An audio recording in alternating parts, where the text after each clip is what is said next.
So anyway, the actual first gig I ever saw, the actual first proper concert I attended was Anderson, Bruford, Wakeman, Howe at Wembley Arena in London, October the 29th, 1989.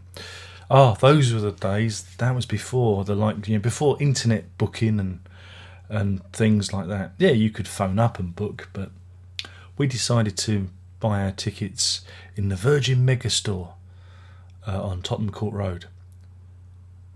It's not there anymore. None of these places are there anymore. Well, Wembley Arena's still there, thankfully.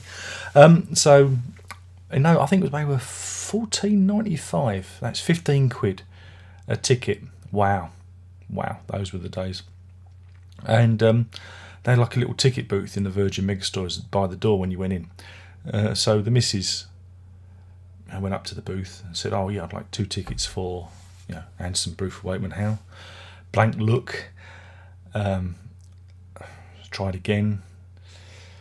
And it's only when I think she said ABWH, evening of Yes Music Plus, that the person behind the counter registered any kind of sentience, and we got the tickets. But again, you couldn't choose your seats or anything. It was very much a crapshoot, and that was that. But yeah, so it was very exciting to attend the concert, and we were up in the tier, I don't know, whatever they call it, I don't know where they call it, but we was looking down, we weren't too far away, but we had a fairly good view of the stage, and it was very, very exciting because I've never been to a concert before like that. I mean, I've been to like football grounds and heard music played, local bands and things like that, but not a proper concert. And yeah, I mean, I can using Setlist FM, I can pull up has it got the set list? No, it hasn't got the set list. That's a shame. I was hoping it might have had the set list there. But yeah, it had a mix of tracks from the ABWH album. Now you've got to remember, but at this time in 1989, progressive rock music was, I mean, all you had was kind of Marillion, and that was about it. And Marillion at that time were relaunching themselves with a new singer. So there wasn't, prog was still a 4-letter word. It was rather dirty and dubious. And the ABWH album was quite fun. I mean, I've done a review of it. I've got good memories of it. It was very fun and exciting to buy and to see it on the shelves. Roger Dean artwork, album, the actual album format on the shelves was thrilling. And there were singles as well. 7-inch, 12-inch singles to buy. It was CD singles. It was really, really, really fun and exciting time. And as I'd enjoyed the album, it was good to see that there was a mixture of the album tracks and Yes classics. And again, to see Bruford, perform stuff like Close to the Edge, and and all the others.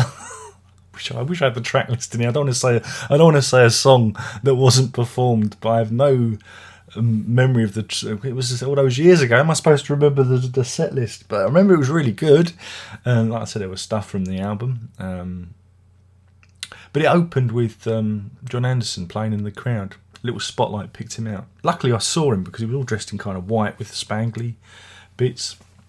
He was very flamboyant, shoulder pads, the works, blonde streaked hair, very, very spangly, very showbiz. And I saw a little figure and I thought, wait a minute, and then the spotlight picked him out and he started doing what's the word? Word is love, and the word time and a word, that's it. He started with that one. It sounds like I wasn't there, doesn't it? And and he did it, acoustically, and walked to the stage. And it was really, really cool. It was really cool and exciting.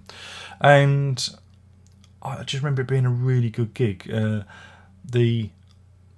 of the highlights was Close to the Edge, because they pumped out loads of. They're playing, doing the big organ bit with Rick Wakeman, and they pump out all the Dry Ice, and there's green lights, so it looks like the album sleeve, it's kind of all smoky and green. And I was watching, and about the first 20 rows were enveloped in a fog of green Well, it wasn't green. It was obviously just, dry ice, but the lights projected on it made it look like a green fog. It was like something from a John Carpenter movie, and me and the missus had a good laugh. Of course, the most memorable part of the night was I really needed to toilet, and it was during Heart of the Sunrise. And I thought, I can't hold it any longer. I've got to go. So I nudged the missus. I've got to go to the toilet, and I've got up to go down the stairs, and people, they drink beer and stuff at concerts, don't they? And when somebody had spilt, I must have spilt a pint of beer down the stairs, and I've slipped, and I've gone, seriously,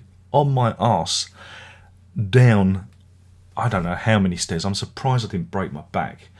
I think it's because it was like a little kind of water slide, beer slide, to the tune of Heart of the Sunrise. That was me. So I went. I'm lucky, and also I'm lucky I didn't piss myself when I hit the final step. Such was my bladder full to bursting. So I used the lavatory and nursed my sore rear, and went back to the missus and said, "Oh, did you see what happened?" And she said, "No, I didn't see anything." Like nobody saw what happened. Nowadays, it'd all be on iPhone, wouldn't it? They'd all be filming me, and I'd be on Fail of the Week or whatnot. I'd be one of the things. So that was enjoyable. Not, but no, for a concert experience, it was a very exciting night. Also, of course, one of the highlights of the show was the Bruford Tony Levin improvisation bit, and I was like, yes, King Crimson, they're bit there again. King Crimson weren't in action. And so to see them two doing this really cool Chapman stick electronic percussion playoff, it was kind of the stuff they did in Evensong and the one about Guildford, Etude in the Key of Guildford. It was that kind of style of stuff, and it was just really, really cool to see and hear, and it was a real thrill. And it was funny because my English teacher, Mr. Bailey, good old Mr. Bailey. I don't even know if he'd still be alive now. Probably, I don't know. Might be. He might be out there. Hello, Mr. Bailey, if you're out there. Who remembers me? You remember Mr. Price? Remember him? God dear. But he went to the concert. I think there were 2 nights. He went to the following night, and we had a chat in the English lesson about it, because I think I may have even worn my ABWH t-shirt to college that day, because I'd have been studying my A-levels at that point. So yeah, it was a really, really cool concert to go to. It's funny because this and the next 2 gigs, they're Yes concerts, but I'll have to talk about that next time. So thank you for tuning in. My name is Darren Locke. Don't forget, you can support this channel, because that's what we do now. There are links down below, and if you're a Patreon subscriber, you get all sorts of bonus content, early bird catches the worm content, for supporting me. Thank you once again. And hopefully you've enjoyed this misty coloured memory as I go down Rock's memory lane. I really ought to script this. Anyway, thanks again. There's only one more thing to say, and that is ta-ta.